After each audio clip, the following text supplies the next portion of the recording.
Hey guys, welcome to the Dice Matrix. My name's Eric Tarver, and I have a question for you. Why did the ninja cross the road? To play sannichi. And this is a little game that I'm going to show you today. I hope you enjoy it. Here we go. Okay, here's sannichi. It describes itself as the 15-minute ninja battle. What's in the box? Well, that's the first thing we'll do. We'll open it up. You get a nice little rule book. Very simple. I read through it pretty quickly. Not too hard to figure out. You get these little player mats that kind of help you show you where your cards get set. You don't need to play with these, but it's kind of nice to have.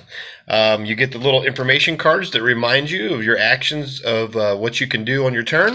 And then you get these two decks here. You got a number deck and a special abilities deck cards, but they're all mixed together in one deck. And depending on the number of players, it tells you how many of the special cards that you put in. All right, let's go ahead and just take a look at a kind of a sample of how it's played. Okay, so here's like a basic three-player game. The game plays, I think, three to six, 3 to 7 players.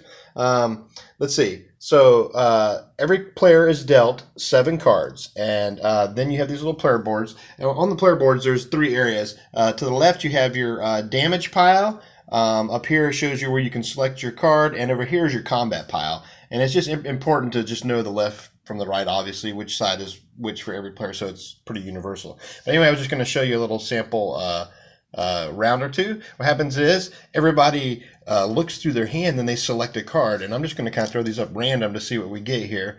I'll put the hands behind the players here, as it probably would be. So anyway, so like everybody would put their card out that they're selecting, and there's 3 types of elements on each card. There's wood, water, and fire. And it's kind of not necessarily rock, paper, scissors, but how you play on your combat piles depends on how it works. And also on the card, you'll have a strength number, which is also a speed number. The lower number is faster, but not as powerful. So example, like the 2 here shows a damage of 2, a damage of 7, damage is 7 on this card, but also the speed of which it goes. And if you basically, since there's 3 suits of fire, wood, and water, some of the cards have a letter below, like this one shows A. And so you would, if it came to a tie where someone played a 2 of fire and a 2 of wood, then you would play A before B and B before C. So just so there's the timing issue. So anyway, what happens is you look at all the speeds, and then you see a 2 here. So the 2 will play its first. So what happens is you have 4 choices basically. You can attack, you can defend, you can counter, or you can just choose to discard your card, or the same thing is you may not have a play and you have to discard your card. So what happens is everybody can see everybody's card that they have to play or may not play. And if you choose to attack, you're going to play your card in someone else's damage pile. So he might just say, you know what, I'm going to play this in your combat pile, which is to the right. If he wanted to play it in this guy's combat pile, he'd have to put it on the right of his, and so on and so forth. So now I have a 2 of fire in my combat pile. Now the only way to play a card on top of that to have that combat pile continue is if somebody has water, which this person does. So he's probably tempting that player to play that water on top of the card that's in front of me now. Now we see who goes next. We both have a speed of 7 and a strength of 7. So what happens is I have the A card, so I get a choice. So I'm kind of mad. So I'm like, you know what? I'm going to play that in your combat pile. Sorry, on his side to the I got his card upside down. That's why it's confusing me. I'm brilliant. Okay, so the combat pile is on everybody's right. So that will be played there. So I'm like, okay. And then this last person goes, you know what? I could just discard it and see what happens. But, I like this idea. It's going to work out good for this player right here, because he says, I'm going to play this water on top of fire, which is the only way that he could have played it. If there is already a card in someone's combat pile, you cannot play a card to it unless you have the right element to play on top of it. So wood has to play on top of water, and fire has to play on top of wood, and water on top of fire, obviously. And then the weapon special cards played differently.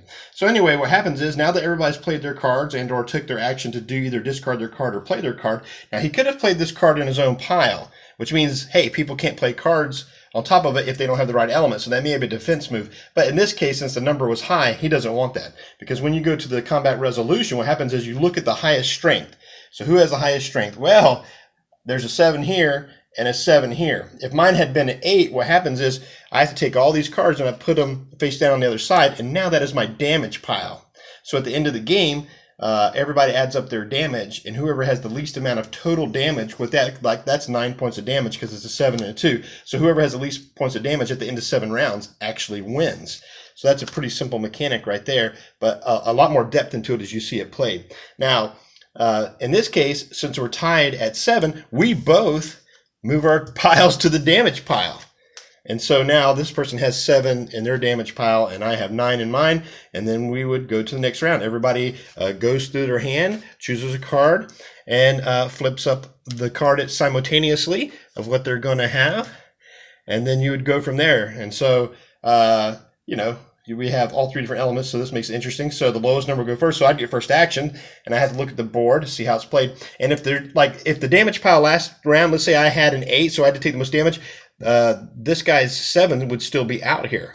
So there's a chance that that pile can be moved or countered, or there's, you see, if you play an element on top of your own pile, on top of another element card that's a legal move, and somebody has an empty combat pile, you can move your pile to their damage combat pile, and that's called a counter move. So you can attack just by playing a card on someone else's or in someone else's pile, or you can counter by playing one on your own, or you can defend by, you know, just putting one there for the first one and not moving it, or you can just simply discard your card if you choose to. And sometimes there is no legal play and you have to. But anyway, you would have like these 3 cards here. 5 would go first, and you're like, man, I don't like this dude, so maybe I'll play that 5 in his. Although that's the lowest number, there's no chance for him to win this, right? Well, maybe not, because he has water, but he's definitely not going to play water on his. But hey, he could.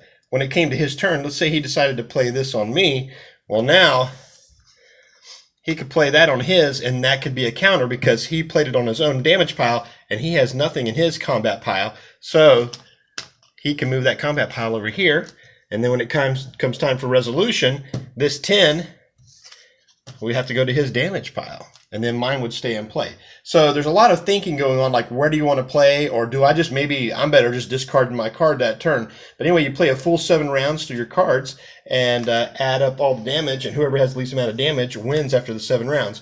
And I just wanted to show you real quickly about these the special cards that go in here. So basically you have weapons, and based upon how many number of players, 3, 4, 5, or 6, is how much damage that you actually add to it. And this one actually has a speed. So that doesn't count as strength against you. This is actually what it counts for the weapon. And here's an example of a different one here, which the damage is either 2 or 1. But you have to play this. It counts as any element. You know, you can't play that on top of another weapon card. And then you have this guy here, the Tonfa, or I may be saying that wrong, Tonfa. But anyway, in this one, you can draw the top card of any combat pile and then discard a card from your hand. So that's pretty useful in many different ways. And then this one allows you just to swap around 2 combat piles. So that could be very helpful. And then it shows you what usually you get to act last because it's a high number, 21. But anyway, that's the simple basics of the game. Let me tell you at the end what I think. One thing I did want to mention that I forgot is that is pretty important. But in the combat piles, it is the top card, the high. You know, it's not the highest card in the pile that receives the damage. It is the top card showing. So that's why it's important to play cards on top of cards. So you might have a 10 in your pile already that could be 10 potential damage, but later on, you know, that could get lowered. Like, let's say, you know, the other player B wanted to hurt the other player. Well, hey, he may just lower my number temporarily and put a fire on top of my water 10 and lower that 10 to a 2. And so the other guy had like a 7 on top of his pile. So now that 7 and everything below his damage pile will go, and mine's still sitting on the table to be determined. So it's top damage card that makes all the difference. Anyway, that's Sannichi, a good little game. You have to have at least 3 players to play, but it's sweet, it's simple, and if you like ninjas and battling each other with cards, it's the game for you. Thank you so much for watching the Dice Matrix. Please like and subscribe if you liked any of my videos, and we'll see you next time. Keep the dice rolling.